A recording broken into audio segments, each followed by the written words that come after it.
I thought I would make the channel just that little bit more interactive. Over most of the last 2 years, I've mainly put on my technical videos, and I've just allowed the mathematics and the computer science and whatever videos I happen to enjoy doing, I'll let them stand by themselves. But I thought now I would just actually open up and again invite you into my room and let you see exactly how I go about things. So right at the moment I've finished a little mini video series on the Legendre transform. So I looked at an intuitive look at the Legendre transform, and then I looked at deriving the equations for the Legendre transform, and then I looked at the examples of the Legendre transform, and then a video on the properties of the Legendre transform. So I went through those 4 videos, and it's given me extra insight into the Legendre transform. But now I'm moving on because I want to obviously use that within my Lagrangians and Hamiltonians course, which I'm putting together just now. And again, it's kind of coming from a mathematical perspective towards the physics as opposed to the other way roundabout. So I have covered stuff in Hamiltonian mechanics years ago, but I did it in the kind of university mode where you're rushing through and trying to get mug up for exams, and you kind of understand it, but there's bits of your understanding are missing. Plus I've had the long swathes of time to deal with as well, so I'm trying to get that kind of back into my head, and I've got lots of ideas swirling round about my head, and I don't have them all focused or all correct at the moment. So I'm in the process of just contemplating and thinking about that Legendre transform, and just thinking about how it's applied to Lagrangian in order to generate the Hamiltonian, and more importantly, why we bother doing it in the first place. So I've got questions that I've not quite worked out in my own head. So this is a process I'm going to work through in order to try and work it out. So I do go online and I do download papers and sometimes just people's little bits of course notes. So you've seen this paper before, and I worked through this in order to generate the 4 videos on the Legendre transform. So I used a bit of that, maybe about 2 or 3 pages worth that are in this, but an awful lot of this went on to talk about thermodynamics, which I wasn't really covering.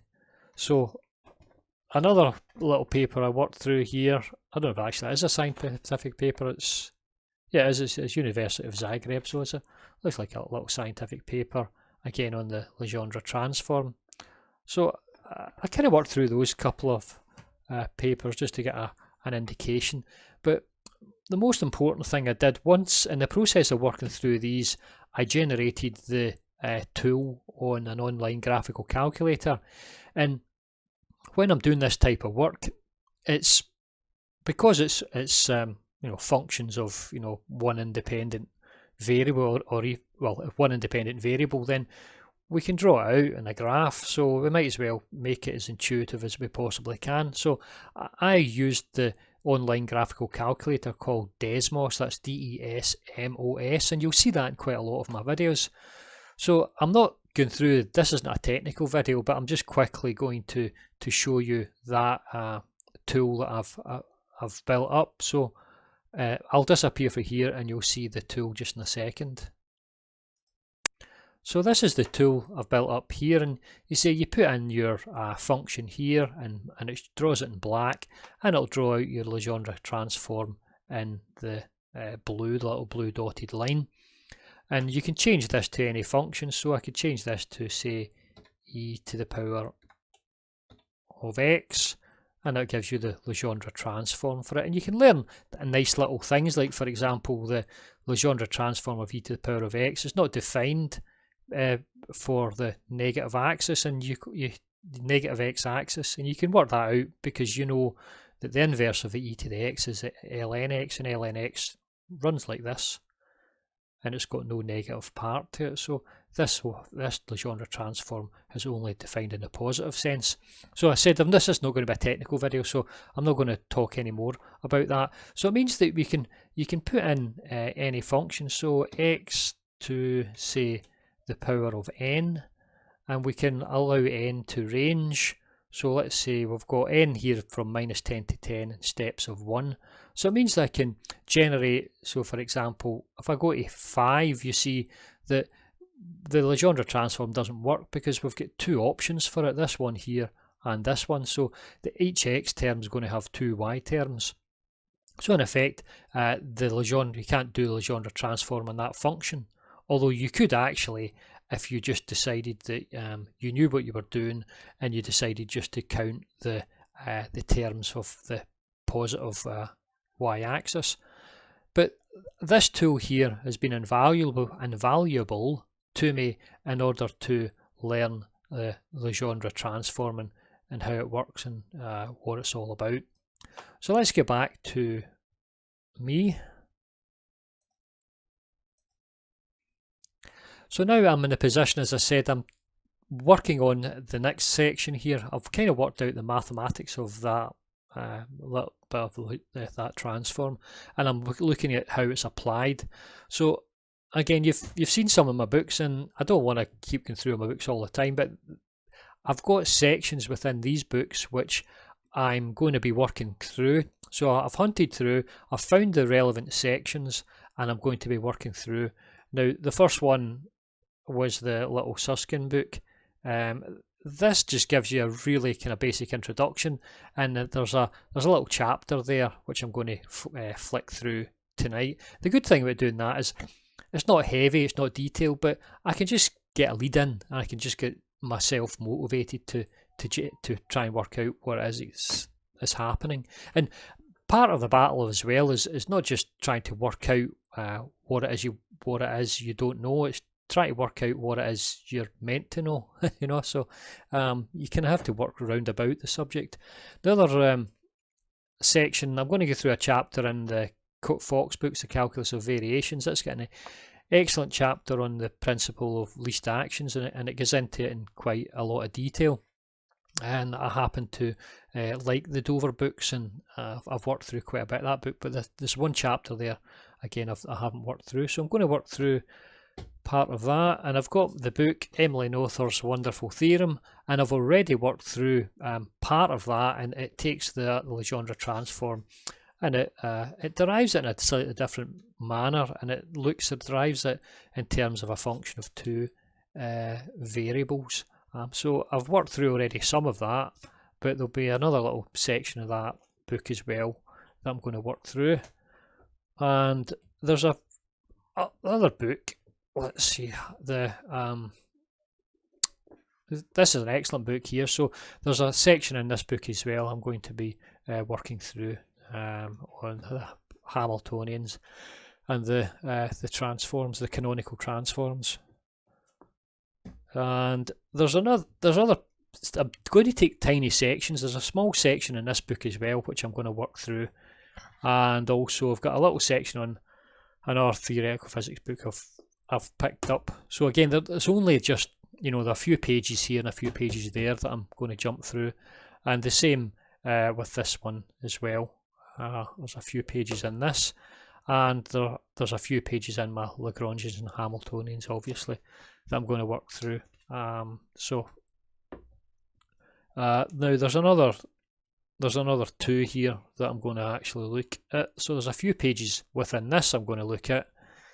So I'm just telling you roughly where I'm going to get the information, and there's a chapter 16 of this, but it's not actually in the book. It's free and it's online, chapter 16, so I've printed it out, so I'm going to work through that as well. So I'll be gathering together all this kind of knowledge over the next week or so, just to get things kind of straight in my head. And then once I've got things straight in my head, I can kind of see the wood from the trees, and I can work out the roadmap of where I'm going. Now, it would be easy enough for me just to go online and pull out a section and read the maths and comprehend the maths and say, well, okay, I comprehend the maths, and the maths gets applied to the physics, and then I can put that aside and say, right, I've done that. But it doesn't really give me a great comprehension. I'd rather have a, you know, I almost have an historical perspective. You know, where does it occur historically, and from that historical perspective, get a better, you know, intuition and a deeper understanding of the subject.